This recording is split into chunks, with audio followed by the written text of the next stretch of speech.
Ursula von der Leyen might have a plan to convince French President Emmanuel Macron to drop his hardline demands in the Brexit talks, a trade expert has claimed.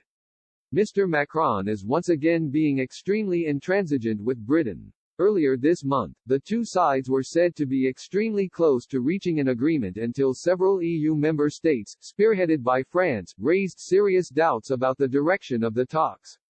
According to senior political sources, because Mr. Macron is facing domestic threats to his re-election, he would rather see the talks fail than agree to a bad deal that could tempt other EU states to leave the bloc.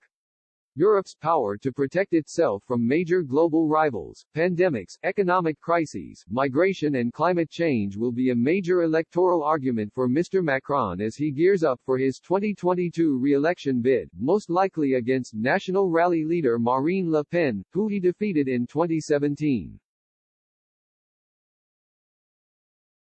A source said, France's stance is to show that Brexit cannot be a success. From that point of view, the prospect of no deal is not necessarily a problem.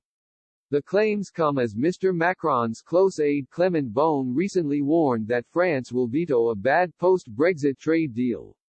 As the clock ticks down and tensions rise, in an exclusive interview with Express.co.uk, Alan Winters, director of the Trade Policy Observatory at the University of Sussex, explained how President of the European Commission, Ms. von der Leyen, could convince the French leader to back down.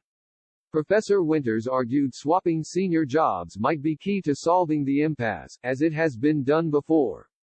He said, many trade agreements over the last 30 years have had the splits we are seeing now.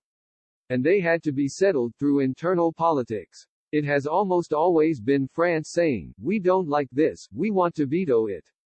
They have been resolved in different ways. For example, the swapping of senior jobs was involved. But there have been cases, Mr. Winters noted, where the French were so stubborn, such as in 1994 with audio-visual services, that Brussels had to cave in. The trade expert added, the EU never negotiates audiovisual services because the French don't allow it and the EU has to exclude that. Basically, Paris wasn't prepared to have Hollywood undermine French culture.